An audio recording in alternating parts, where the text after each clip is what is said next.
प्रतिष्ठा न्यूजमध्ये आपलं स्वागत आहे. मानसिक संतुलन बिघडलेल्या, स्वतःचं अस्तित्व गमावलेल्या आणि रस्त्यानं वेड्यासारखं फिरणाऱ्या बेघर लोकांना सांभाळणारी एक संस्था सांगलीमध्ये आहे. सांगली बेघर निवारा केंद्र. आणि या केंद्राला आज आपण भेट दिलेली आहे. या संस्थेचे ही संस्था, हे केंद्र इन्साफ फाउंडेशनच्या वतीनं चालवलं जातं आणि इन्साफ फाउंडेशनचे अध्यक्ष मुस्तफा मुजावर यांच्याशी आपण आज बातचीत केलेली आहे, संवाद साधलेला आहे. त्यांनी या बेघर केंद्रातल्या अनेक दुःखद, वेदनादायी अशा आठवणी आपल्याला सांगितलेल्या आहेत. 10 दिवस प्रेत बर्फात ठेवलं तरी नातेवाईक ते न्यायला आले नाहीत. अतिशय क्रूर असं वागणं अनेक लोकांचं असतं. मुलगा 1.5 लाख रुपये पगार घेतो, परंतु आईवडिलांना सांभाळत नाही. अशा अनेक करुण कहाण्या मुस्तफा मुजावर यांनी सांगितलं. बेघर, निराधार लोकांचा सांभाळ ते कसं करतात, नेमकं तिथं काय चालतं, हे आज आपण पाहणार आहोत. चला तर मग आपण जाऊया सावली बेघर निवारा केंद्र, सांगली येथे.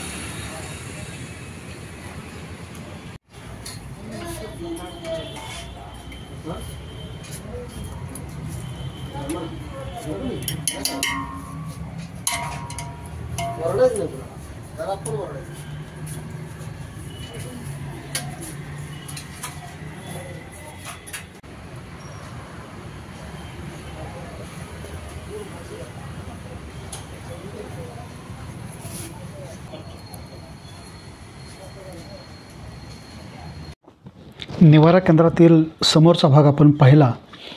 आता आपण पाठीमागं जाणार आहोत. आणि या पाठीमागच्या भागामध्ये ज्या लोकांना जागेवरून उठता येत नाही, ते जागेवरच घाण करतात, तर अशा लोकांना ते जिथं आहेत तिथं जेवण नेऊन दिलं जातं, तिथं जेवण पुरवलं जातं आणि त्यांची स्वच्छता केली जाते. हा आपण पाठीमागचा भाग पाहतो आहे, जिथं अतिशय अपंग आणि ज्यांना जागेवरून उठताही येत नाही असे लोक आपण सांभाळायला आपल्याला दिसत आहेत. हे आहेत इन्साफ फाउंडेशनचे अध्यक्ष मुस्तफा मुजावर. हे या निवारा केंद्रामध्ये त्यांचं एक छोटंसं ऑफिस आहे. इथं त्यांनी अशा फाईल ठेवलेल्या आहेत आणि पुस्तक ठेवलेलं आहेत. इथं येणाऱ्या प्रत्येक माणसाला ते पुस्तक भेट देतात. आणि ही माणसं आपण पाहतोय ही आत्ता जेवण करत आहेत. जेवणाच्या वेळेस आपण या ठिकाणी आलेलो आहोत.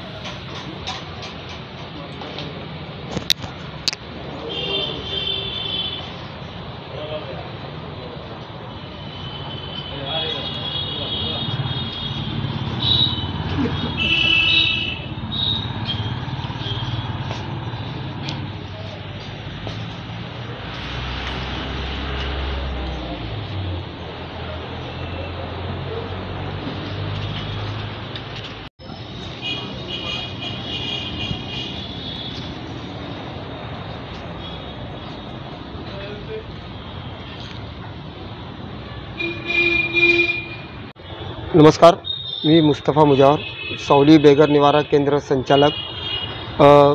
हे सावली बेघर निवारा केंद्र हे दीनदयाल अंत्योदय नागरिक उपजीविका अभियान व सांगली मिरज कुपवाड शहर महापालिका संयुक्त उद्यमाने हे इन्साफ फाउंडेशनतर्फे हे चालवलं जातं. इन्साफ फाउंडेशन गेले 17 वर्ष झालं मुक्या प्राण्यांसाठी व भटक्या प्राण्यांसाठी व या बेघर लोकांसाठी आणि शिक्षणासाठी काम करते. तर खास करून बेघर लोकांची ही संख्या वाढत असताना लोकांना बाहेर बेघर निर्वासित म्हणजे त्यांनी असं कचरा कुंडीतलं खाणार, त्यांच्या अंगात किडे पडलेले, कित्येक वर्ष आंघोळ न करणारी ही लोक, या लोकांना कुठेतरी निवारा पाहिजे. आणि हा निवारा मिळाल पण त्यांना जेवणाची सोय असते, मेडिसिनची सोय लागणार असते. याच्यासाठी दीनदयाल अंत्योदय नागरिक उपजीविका अभियान यांच्या अंतर्गत ही योजने चालवली जाते. तर सांगली मिरज कुपवाड शहर महापालिकेची शाळा नंबर 8मध्ये हे निवारा केंद्र चालू आहे. इथं सध्या 74 लोक इथं निवाऱ्यासाठी आहेत, जे खरोखर निराधार आहेत, त्यांना कोणीच नाही. ज्यांना आहेत त्यांचे घर शोधून आम्ही आतापर्यंत 268च्या वरती लोकांना त्यांच्या घरी पाठवलं असतील. बुलढाणा, मध्य प्रदेश, UP, कन्याकुमारी, बांगलादेश अशा वेगवेगळ्या ठिकाणी आम्ही त्यांना पाठवलेलं आहे. या लोक असं निवासी का येतात आणि यांना मनोरुग्ण न म्हणता आम्ही यांना मनोयात्री म्हणतो. मनोयात्री म्हणजे ते मनाच्या इच्छेनुसार चालत असतात. या लोकांना काहीच्या जखमा झालेल्या असतात, त्याच्यात मॅगेट्स म्हणजे आळ्या पडलेल्या असतात तरी त्यांना सूज नसते. काहींच्या डोक्यात आळ्या पडलेल्या होत्या, काही पायात आळ्या पडल्या होत्या, ते आम्ही फुटेज देऊ. पण अशा लोकांना सेवा करून त्यांच्याशी प्रेमानं राहणं फार गरजेचं असतं आणि या लोकांना आम्ही इथं आणतो, त्यांची सेवा केली जाते. त्यांची सेवा शुश्रूषा मेडिकलमध्ये नेलं जातं. मेडिकलमध्ये ट्रीटमेंट करून त्यांना व्यवस्थित झाल्यानंतर इथं आणून त्यांना इथं नुसतं त्यांना खायला न देता, यांना बसवून न ठेवता, यांना काहीतरी लघुउद्योग, गृहउद्योग यांचे करमणूक व्हावे, यांचे फिजिकली थेरपी केली जाते. मानसोपचार तज्ज्ञाकडून त्याचं ट्रीटमेंट करून त्यांना माणसात आणलं जातं. काही लोक असे आहेत की त्यांनी त्यांचा घरचा पत्ता सांगू शकत नाहीत. फक्त त्यांच्या आधार कार्ड हाताच्या ठशावर आधार कार्डचं त्यांच्यावरून ॲड्रेस काढून त्यांना त्यांच्या घरच्यांशी कॉन्टॅक्ट करून तिथल्या पोलीस स्टेशनला सांगून त्यांना आम्ही पाठवलं जातं. काही उत्तराखंडमधला परवा दिवशी एक मुलगा आलेला की वडिलांनी बुलेट दिली नाही म्हणून तो इथं फिरत इथं आलेला, भटकत आला. तरी त्यांनी तो आम्हाला स्वतःचा अस्तित्व सांगत नव्हता. पण त्यांना जेव्हा भरोसा दिला, आमच्या माऊली म्हणतो आम्ही त्यांना, वंदनाताई काळेला आहेत, माझे बंधू रफिक मुजावर आहेत आणि काही लोक आले आणि त्यांनी विचारले की त्यांच्यासंग प्रेमानं राहिल्यानंतर त्यांनी सांगितले की तो म्हणत होता की मी ह्या गावचा आहे. मग घरचा पत्ता मिळाला, घरच्यांना फोन करून सांगितलं. फोन करून सांगितलं तर त्यांचे आईवडील रडत रडत त्याला घेऊन गेले. अशा अनेक कथा आहेत की ज्यांचे नातेवाईक असताना पण नातेवाईक तो वारल्यानंतर आम्हाला त्यांचा मृत्यू दाखला मागण्यासाठी आलेले. हे का घडत आहे? तर संस्कार कमी पडत आहेत. हे संस्कार पण इथे दिले जातं आणि आत्तापर्यंत तर आमचा बघतो की हजारो लोक आले इथं, निर्वासित झाले, इथं राहिले, खाल्ले, व्यवस्थित झाले, आपापल्या घरी गेले.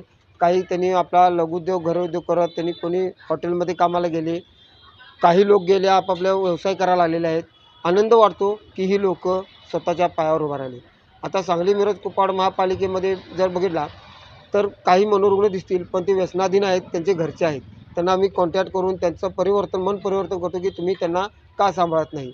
आम्ही तशा लोकांना बी सांभाळून त्यांना आम्ही त्यांच्याकडं पाठवून देण्याचा आम्ही प्रयत्न करतो. तर दुसरी गोष्ट सांगायची राहिली की काही काही लोक असे आहेत की त्यांच्या एज्युकेशन्समुळं, त्यांच्या काही फॅमिली मॅटर्समुळं ते मनोरुग्ण झालेले आहेत. ते काही बोलतसुद्धा नाहीत. पण यांना मानसोपचार तज्ज्ञाची गरज असते. त्यामुळे सांगली सिव्हिल हॉस्पिटल असून दे, जिल्हा मानसोपचार तज्ज्ञ असून दे, काही आमचे डॉक्टर मित्रमंडळी आहेत, ते डॉक्टर परम शेट्टी आहेत, डॉक्टर विकास पाटील सर आहेत, निहाल भाई आहेत, आमच्या उपायुक्त स्मृती पाटील मॅडम, आयुक्त सुनील पवार सर व आमचे प्रकल्प अधिकारी ज्योती सर्वदे मॅडम, मतीन अमीन सर, हे स्वतः वैयक्तिक त्याचं लक्ष देऊन असतात की इथं काही कमी लागेल, कमी जास्त लागेल ते देत असतात इथं. आणि या लोकांना आम्हाला करमणुकीसाठी डॉक्टर प्रकाश आमटे सरांच्या इथे गेल्यानंतर डॉक्टर प्रकाश आमटे सरांनी मला म्हणले, मुस्तफा म्हणले की ह्या लोकांना करमणुकीसाठी काहीतरी आणतो. करमणुकीसाठी म्हटल्यानंतर मी म्हणलो काय आणू? तर म्हणजे प्राणी आणून पक्षी ते आणलेलं आहे. त्यांचं ऐकून पक्षी ठेवले तर हे विरंगुळा निर्माण झाला आणि आता हे लोक ते पक्ष्यांच्यामुळं त्यांनी आता बोलतो व्हायला थोडं थोडं. कारण त्यांना निसर्गात राहण्याची आवड असते. निसर्गाची काही शेतकरी लोक असतात, ते त्यांना कळतं की हे जनावराला काय खायला लागतं. ते लोक सांगतात त्याला हे खायला घाला, ते खायला घाला. हा मन परिवर्तन होणे गरजेचं आहे. इथं आता आम्हाला तासगाव, पुन्हा इकडनं लोक जेवण देतात, काही लोक कडधान्य देतात, अन्नधान्य देतात. सांगलीतले भरपूर लोक आम्हाला आवर्जून सांगतात की आम्ही तुम्हाला जेवण देणार आहे, हे करणार आहे. काही न्यूज चॅनलवाले आहेत, आता सांगायचे दैनिकवाले आहेत, हे सर्वांचं सहकार्य आम्हाला असतं आणि कसं पॉझिटिव्ह विचार सगळीकडे जातात. त्यामुळं आता सावली बेघर निवार केंद्र आता सध्याला एक मनोयात्री लोकांचं आणि एक हक्कांच्या लोकांचं, इथं जे रस्त्यावर राहत होते त्यांच्या हक्काचं इथं घर बनलेलं आहे. समाजसेवेचा वसा हा कुठं पण मिळत नाही. तर याच्यासाठी माझे प्रेरणास्थान माझे आईवडील, माझे भाऊ, माझे घरचे सगळे माझे प्रेरणास्थान. आणि सगळ्यात महत्त्वाचे म्हणजे डॉक्टर बाबा आमटे सरांना, प्रकाश आमटे सरांना आणि नाना पाटेकर सरांना मी फार मानतो. एक वेळ इच्छा होती की नाना पाटेकर सरांना भेटायची, डॉक्टर प्रकाश आमटे सरांना भेटायची, बाबा आमटे सरांना भेटायची. पण ती इच्छा एवढी मोठी झाली की इच्छा प्रबळ असेल तर सर्व काही तुमच्या पायदळी येऊन पडतं. तर निवारा केंद्र स्थापन केल्यानंतर डॉक्टर प्रकाश आमटे सर एकदा आपल्या सावली बेघर निवारा केंद्राला भेट दिली. त्यावेळी मला पाठीवर थाप दिली की मुस्तफा तू फार सुंदर काम करत आहेत. त्यानंतर डॉक्टर नंदू पालवे सर आहेत, प्रकाश डंग साहेब आहेत, असे वेगवेगळे लोकांची. आणि माझ्या आईवडिलांमुळं मी आता या ठिकाणी आहे की आमची बी परिस्थिती हलाखीची असताना गरिबी काय असते, रस्त्यावर बसणारे लोक काय असतात, याच्याविषयी मी परिपूर्ण प्रयत्न करत होतो की काय तर करावं. मग आता सध्या तर आता नवीन आम्ही चालू केलेलं आहे सावली बेघर निवारा केंद्र. आता आपला नवीन प्रोजेक्ट स्मृतिगंध म्हणून आहे. स्मृतिगंध म्हणजे ज्याच्या आठवणीचा गंध जिथं असेल त्याला स्मृतिगंध म्हटलं जातं. स्मृतिगंध हे डॉक्टर पी बी पाटील सरांनी यांच्या शांतिनिकेतन आम्हाला गौतम भाऊंनी आम्हाला 20 गुंठे जागा दिलेली आहे. त्या 20 गुंठे जागेत गोशाळा एज्युकेशनसाठी आणि भटक्या प्राण्यांसाठी आणि प्लस ह्या लोकांसाठी आम्ही आश्रम तयार करत आहोत. अशी प्रेरणा मिळत जाते आणि ह्या लोकांची प्रेरणा आणि काही समाजसेवक आहेत त्यांच्या बी प्रेरणा मला मिळतात की मुस्तफा आपण हे करूया का, बदल करूया की. माझी प्रेरणास्थान फक्त हे लाभार्थी डॉक्टर प्रकाश आमटे सर, माझ्या माऊली म्हणतो मी त्यांना, उपायुक्त स्मृती पाटील मॅडम, आयुक्त सुनील पवार सर आहेत. हे सगळे माझे प्रेरणास्थान आहेत आणि आपण सर्वजण माझे प्रेरणास्थान आहात. धन्यवाद.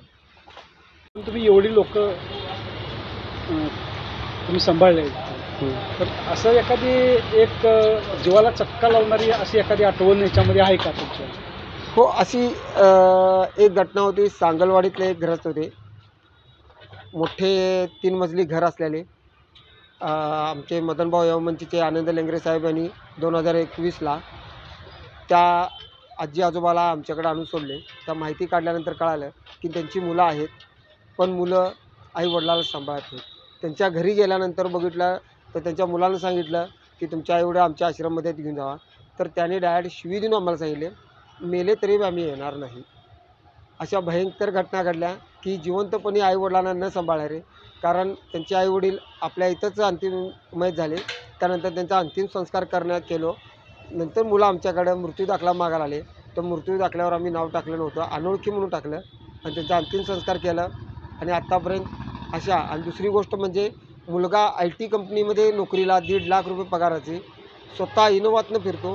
त्याचा बाप आपल्या सावली बेघर निवाराकडे निवारा मागण्यासाठी आला. 2 दिवसच झालं आल्याला, नंतर तो मयत झाला. नंतर आम्हाला त्याच्यानंतर आम्ही त्याची सगळी माहिती काढल्यानंतर मुलग्याला फोन केलं. तर मुलगा म्हटला की माझ्या बाबाला मी घेऊन मी आमच्या आईवडिलाला आईला विचारतो, भावाला विचारतो, मगच येतो म्हणून. तब्बल 10 दिवस फ्रीजरमध्ये त्यांची डेड बॉडी होती. त्याच्यानंतर आम्ही त्याचा अंतिम संस्कार करण्यासाठी माझे समाजसेवक चेतन कांबळे, ओंकार कांबळे हे मदतीला होते आणि आमचे लाभार्थी आले. त्या लाभार्थ्यांनी नेऊन त्याला अंतिम संस्कार केलं. आणि तेव्हा ते पूजा घालण्यासाठी त्यांनी मला म्हटले की आमचे वडील किती वाजता मेले, वेळ सांगा, कारण आम्हाला त्यांची पूजा घालायची आहे. तर मी त्याला सरळ म्हणलो, जिवंत असताना पूजा केला नाहीस, मेल्यानंतर काय करणार, मी तुला वेळ सांगत नाही, जा. तर त्यांनी आम्हाला पोलिसाकडनं सांगितले. पोलीस म्हणले ते सांगाल ते खरं. त्याच्यानंतर आणि एक गोष्ट होती की एक मुस्लिम समाजाचा आमच्याकडे एक माणूस होता, तो MP साईडचा. त्यांच्या घरचे कोणीच नव्हते, पण त्याचा भाऊ होता एक, तो बी गरीब होता. त्यानं फोन करून सांगितला की मयत झाल्यानंतर मला वाटलं की त्याचं दफनविधी तुम्ही करा. त्यावेळी पत्रकार शैलेश पेटकर हे आणि आमचे लाभार्थी, जे आमच्या मुस्लिम समाजाप्रमाणे त्याला कफन दफन करून आल्या येताना नमाज पठणपर्यंत, हे सर्व आमचे शैलेश पेटकर दादा असून दे, नारायण माळे आहेत, आमचा पवार होता, माझे भाऊ होते, आम्ही होतो, असे 10-12 लोक ज्या वेळेला त्या बेघर माणसाला कमी कमी 100 ते 150 लोक खांदा द्यायला होते. दफनविधी केल्यानंतर स्वतः शैलेशच्या डोळ्यात पाणी आलं आणि शैलेश मला म्हणला, भैया की आज मला एकाला खांदा द्यायचे, नमाज पडण्याची मला प्रसंग आणि मला एवढा आनंद होतो की खरोखर कुणाच्या तर मी कामाला आलो. अशा अनेक घटना आहेत की भरपूर आहेत. तर अशा घटना सांगत गेलो की अश्रू थांबत नाहीत. आणि मी म्हणतो की माणसाने माणसाशी माणसासमोर वागावे, हेच नीतिमत्ता ठेवून आपण राहावं, हेच म्हणतो. आणखी एक भयंकर घटना घडली तर कोरोना काळातली गोष्ट आहे की कोरोना काळात ज्या वेळेला सगळीकडे लॉकडाऊन, तो पूर्ण लॉकडाऊन होतं, त्यावेळेला आमच्या बेघर निवारा केंद्रातले सर्व लाभार्थ्यापासून कर्मचारी सर्वजण आजारी म्हणजे कोरोनाग्रस्त झाले. कारण एक व्यक्ती आम्हाला नजर चुकीनं आला आणि तो कोरोनाग्रस्त होता. त्यामुळे सर्व लाभार्थ्यांना आणि कर्मचाऱ्यांना कोरोनाग्रस्त झाले. त्यावेळी माझा बंधू रफिक मुजावर, माझ्या कर्मचारी सरिता हजारे, दुसरे वंदना काळेल मॅडम, रेखा मदाराशी साहेब आहेत, निखिल शिंदे होते, नितीन डोंबाळे होते, हे सर्व कर्मचारी म्हणजे कोरोनाग्रस्त झालेले. त्यावेळेला एवढा मोठा बाव झाला की सर्व कर्मचाऱ्यापासून सगळ्यांची मृत्यू होईल असं कळालं. बॉम्ब झाला. त्यावेळेला माजी जिल्हाधिकारी अभिजित चौधरी सर व आयुक्त नितीन कापडे सर, उपायुक्त स्मृती पाटील मॅडम, आमचे प्रकल्पाधिकारी ज्योती सरवदे मॅडम व महापालिकेची सर्व डॉक्टरांची टीम शर्तीने प्रयत्न करून सगळ्यांनी पॉझिटिव्हनुसार काम केलं आणि ह्यातले लाभार्थी आमचे बाहेर आले. त्यात एक दुःखद घटना झाली. पहिल्या दिवशी लॉकडाऊन पडला आणि इथं सगळे लाभार्थी कोरोनाग्रस्त होते. त्यावेळी माझी आई एक्सपायर झाल्या. एक्सपायर झाल्यानंतर मी एकटाच पडलेलो आणि मी कोरोनाग्रस्त असताना मला कुठे जाता येत नव्हतं. त्यावेळेला माझी माऊली, मी त्यांना माऊलीच म्हणतो, उपायुक्त स्मृती पाटील मॅडम मला असं मिठीत घेऊन म्हणले, मुस्तफा आई गेली तर जाऊन घेऊ नकोस, आम्ही तुझी आई आहेत. म्हणून मी त्यांच्यामुळे गेलो आणि त्यांची प्रेरणा घेऊन मी मला ताप होता, सर्दी होती, श्वासोच्छवासाला मला त्रास होत होता. त्यावेळेला मी तिथे गेलो दवाखान्यात. तर आमच्या माऊलीचा आणि त्या लाभार्थ्यांची सगळी चौकशी चालू होती मला की मी कसं आहे. सर्व सांगली जिल्ह्यातले लोकांचे, मोठमोठ्या नेत्यांचे फोन येत होते, मोठमोठे पत्रकारांचे फोन सारखं टचमध्ये माझ्या होते आणि मी खरोखर त्यावेळी जगलो तर ह्या लोकांच्या आशीर्वादामुळे जगलो. आणि एवढी मनाला वाईट वाटतं की आईचं शेवटचं अंतिम दर्शन मी घेता आलं नाही. पण माझे लाभार्थी सगळे बाहेर आले, कोरोनाग्रस्त मुक्त झाले. त्यात मला एवढा आनंद झाला की हे सर्व प्रेरणा, ज्यांचा आशीर्वाद, कर्म हे सगळ्यात मोठं असतं. चांगलं कर्म केलं चांगलं फळ मिळणार. यामुळं आम्ही सर्व कर्मचाऱ्यापासून कोणीही लाभार्थी दगावला नाही आणि आता आम्ही सध्या सावलीमध्ये सर्व आनंदात आहे.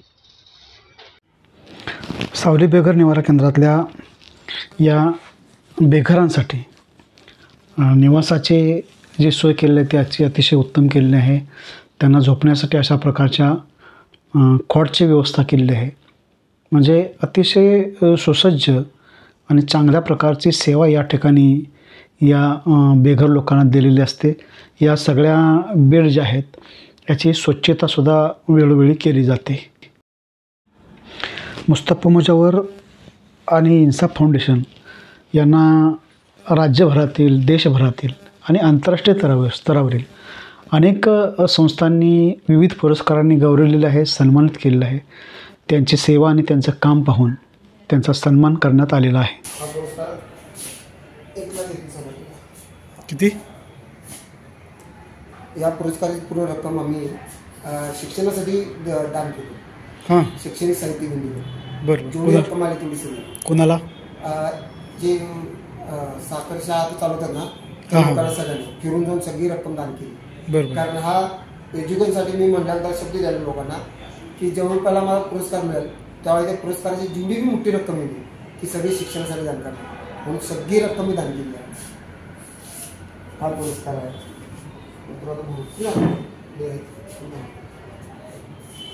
हा युवा परिषदचा लाभ. हिरोईन इंथळकर हा चंदीगड लागला.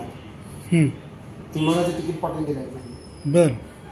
आता वायजी फोरमचा आहे, भाजप पक्षाचा आहे, भरपूर लोकांचे